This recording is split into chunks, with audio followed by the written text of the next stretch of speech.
Olá, estudantes do sexto ano, tudo bem? Sou a professora Marita e a gente está aqui para uma aula de matemática. Vamos ver os nossos objetivos de hoje? Então, olha lá, o objetivo dessa aula é resolver situações, problemas envolvendo potenciação. Lembrando que potenciação é um número embaixo chamado base e um número em cima chamado expoente. Que a base é um fator que se repete numa multiplicação, né? Porque é fator. E o expoente é a quantidade de vezes que essa base se repete, ok? Vocês sabiam que a potenciação está relacionada com o nosso cotidiano?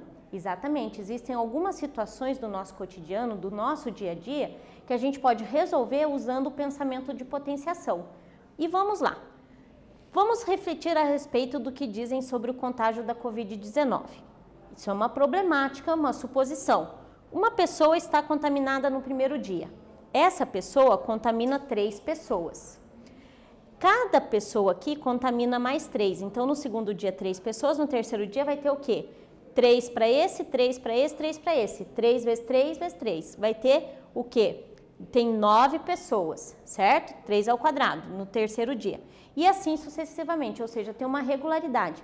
Esse tipo de pensamento é um tipo de pensamento para potenciação, certo? Seguindo essa lógica, qual lógica? Uma pessoa contamina 3, cada pessoa contamina outras 3, cada pessoa contamina outras 3, quantas estariam contaminadas no 10º dia? Um tempo para vocês fazerem e a gente já volta.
Viram que tem uma sequência lógica, né?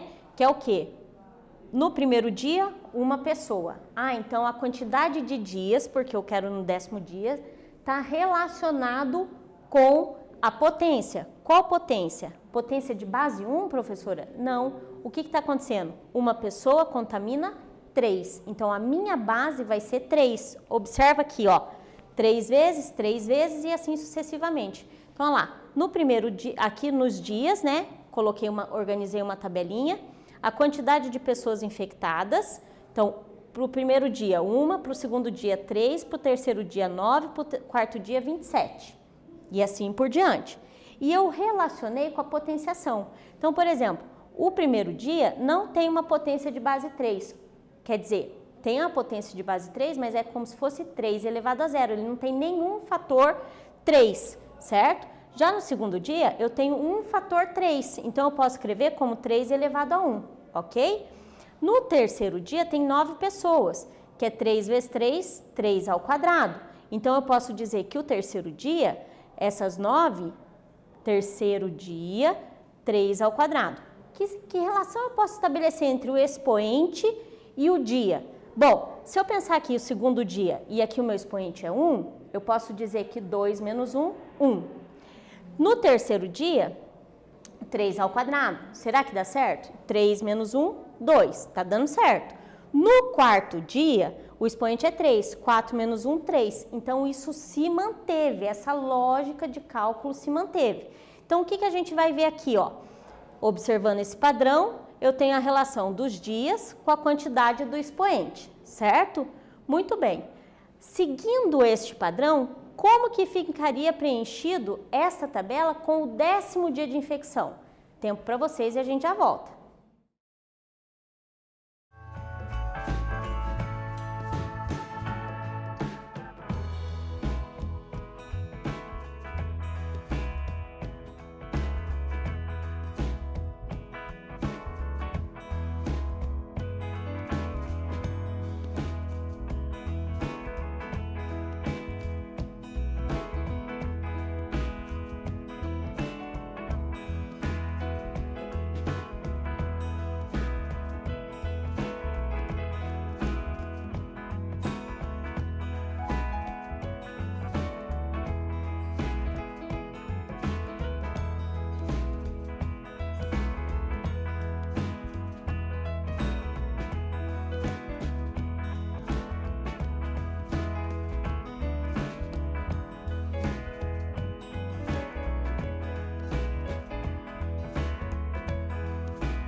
E aí, conseguiram organizar aí, seguindo o padrão?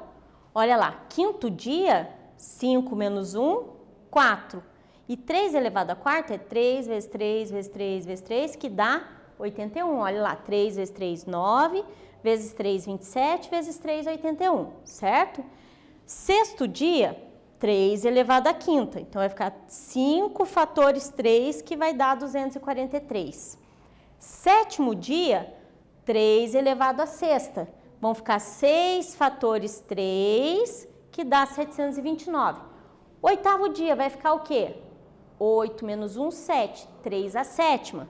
Então, 3 elevado à sétima são 7 fatores 3, 2.187. Nono dia, 3 elevado a 8. Ai, professora, então quer dizer que o 10º dia é 3 elevado a 9? Exatamente, porque 10 menos 1, 9. Olha lá, mas no nono dia, 9 menos 1, 8, que dá 6.561. E no 10º dia é o 3 elevado a 9, porque 10, se eu tirar 1, vai ficar o quê? 9. E 3 elevado a 9 são 9 fatores 3, que vai dar 19.683. Então, se eu seguir esse padrão, que cada pessoa contamina 3, no 10º dia vai ter 19.683 pessoas contaminadas. Bastante, né? Isso é uma problemática do nosso dia a dia e que a gente resolve utilizando o pensamento de potenciação. E esse aqui? O que será que está dizendo aqui? Um agricultor reservou uma área quadrada, ó, a área quadrada está destacado aqui, com 10 metros de comprimento de lado para plantar cebolas. Observe a representação dessa área ao lado e responda as questões a seguir. Então, o que eu tenho aqui? Ó? 10 por 10, né? Porque é quadrada, ou seja, vai ter as mesmas medidas dos lados. E eu tenho o quê? Cada pedacinho aqui como representando 1 metro. Então, vou dar um tempo para vocês copiarem aqui, ou copiar o esquema e a gente já volta com as perguntinhas.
E aí, copiaram? Vamos às perguntas, né? A letra A diz assim, ó. Quantos quadrados de 1 metro de comprimento de lado tem essa área de plantação? Ou seja, quantos quadradinhos eu tenho aqui? Mas tentem responder pensando na potenciação, porque a nossa aula não é sobre potenciação. Tentem responder esse exercício pensando na potenciação. Respondam rapidinho que a gente já volta.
E aí, calcularam? O que está querendo saber? A área de plantação. Olha a palavra área destacada de novo. Eu acho que a gente vai trazer esse assunto aqui para essa aula. Então, eu tenho o quê? Se eu contar um por um desses quadradinhos, eu vou ver que vai ter 100 quadradinhos. Mas como é que o 100 está relacionado com 10 metros e 10 metros? Como é que a gente pode relacionar? A gente pode dizer que o 100 é 10 vezes 10, ou seja, é como se fosse 10 ao quadrado. Então, a área de plantação, neste caso, é 10 ao quadrado, que é igual a 100. Área. O que é a área? É o preenchimento, porque eu não pedi para calcular a área de plantação. Então, toda vez que falar em área de alguma coisa, a gente está querendo saber o preenchimento desta coisa numa dimensão plana, tá bom? Muito bem. Então, o que a gente tem? A gente sabe, viu agora, né, que a área de um quadrado eu consegui calcular fazendo o quê? Lado vezes lado. Então, a área de um quadrado que estamos calculando é o seu preenchimento. A área é o preenchimento. E como é que eu acho a área de qualquer quadrado? De qualquer quadrado, professora? Sim, de qualquer quadrado. A área de qualquer quadrado é calculado lado vezes lado, que dá lado ao quadrado. Um tempo para vocês copiarem e a gente já vem.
E aí, vamos para uma próxima questão? Letra B. Se a produtividade por colheita dessa plantação é de 2 kg de cebola para cada quadrado, ou seja, 2 kg para cada quadradinho, quantos quilogramas de cebola serão produzidos por colheita nessa plantação? Bom, então a gente já sabe a área. Então a gente já sabe a área de preenchimento e a gente sabe o quê? Que para cada quadradinho desse daqui eu tenho quantos quilos de cebola? 2 quilos de cebola, certo? Tempo para vocês e a gente já volta.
E aí, é só fazer o quê?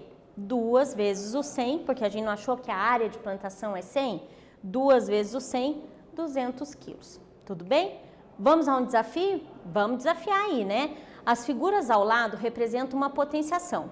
O quadrado representa a base e o triângulo representa o expoente. Você tem à disposição os números 2, 3 e 4 e deve colocar 2 deles, um no lugar do quadrado e o outro no lugar do triângulo, ou seja, um no lugar da base e um no lugar do expoente. E daí vocês vão calcular para mim de forma que eu vou obter o maior resultado possível e o menor resultado possível. Tempo para vocês e a gente já volta.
E aí? Sentiram um pouco de dificuldade? Não tem problema, observa aqui como é que a prof fez. Eu não tinha o número 2, 3 e 4 disponível? Isso mesmo. Então, fui testar um por um. 2 elevado ao cubo é 2 vezes 2 vezes 2, que dá 8, ok? Mas o 2 pode ser também elevado à quarta, que vai ficar 2 vezes 2 vezes 2 vezes 2. Eu sei que 2 ao cubo, se eu juntar esses 3 números 2 aqui, esses 3 fatores 2, dá 8. Vezes 2, 16. Mas eu também posso colocar a base 3 e o expoente 2. 3 vezes 3, 9. Assim como eu posso colocar a base 3 e o expoente 4. Eu sei que 2 fatores 3 vai dar 9. Então, 9 vezes 9, 81, certo? 4 na base, 2 no expoente. 4 vezes 4, 16. E o próximo é o 4 ao cubo, que é eu pegar o 16, né? Porque esses dois aqui vai dar 16. Vezes 4, 64. Então, o que eu tenho aqui, ó? Aqui eu tenho os resultados. E a letra A pedia para mim o quê? O maior resultado possível. Quem desses resultados é o maior? É o 81, que equivale a 3 à quarta. Quem desses resultados é o menor? É o 8, que é o 2 elevado ao cubo. Ok? Muito bem. Um probleminha aí para vocês. Ao observar uma lâmpada acendendo, uma decoração de Natal piscando ou um relâmpago na tempestade, temos a impressão de que a luz chega instantaneamente aos olhos. Realmente, né? Opa, parece que a luz chegou. Essa suposição foi aceita por muito tempo entre os filósofos da Antiguidade e da Idade Média, certo? Atualmente, sabemos que a medida da velocidade da luz no vácuo é de aproximadamente 300 mil quilômetros por segundo. Ou seja, passou um segundo, a luz consegue percorrer 300 mil quilômetros. É muito rápido. Sabendo que podemos escrever essa medida em outra unidade, ou seja, em metros por segundo, e a gente sabe que 1 quilômetro é igual a 1.000 metros, então 300 mil vezes 1.000, 300 milhões. Podemos representar essa medida em metros por segundo usando uma potenciação. Tentem representar usando a potenciação e a gente já volta.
E aí, pessoal? Bom, primeiro que eu tenho que saber, né, lembrar que se eu tenho essa quantidade de zeros, eu posso usar uma potência de 10. E a potência de 10, ela está relacionada o quê? A quantidade de zeros está relacionada com o valor do expoente. Se eu tenho 10 ao quadrado, vai ficar 100, que é 2 zeros. Se eu tenho 10 ao cubo, vai ser 1000, 3 zeros lá no final. Então, eu posso pegar esse 300 milhões e escrever que é 3 vezes os 100 milhões. Mas 100 milhões eu posso dizer que é 10 vezes 10, ou seja, 1, 2, 3, 4, 5, 6, 7, 8 fatores 10. Não posso, ó? 1, 2, 3, 4, 5, 6, 7, 8 fatores 10. E aí, eu posso dizer que é o quê? 3 vezes 10 elevado a 8. Porque lembra, quantidade do expoente, o número que está no expoente, determina a quantidade de zeros que eu tenho ali na minha potência. Então, eu posso escrever 300 milhões como 3 vezes 10 à oitava, o quê? Metros por segundo. Tudo bem? Muito bem. Com isso, a gente finaliza a nossa aula dizendo que fizemos várias resoluções de situações, problemas envolvendo a potenciação e descobrimos também que o quê? Para eu calcular a área de um quadrado, é só fazer o seu lado elevado ao quadrado. Ao quadrado, tem tudo a ver, certo? Espero que vocês tenham gostado e um até breve.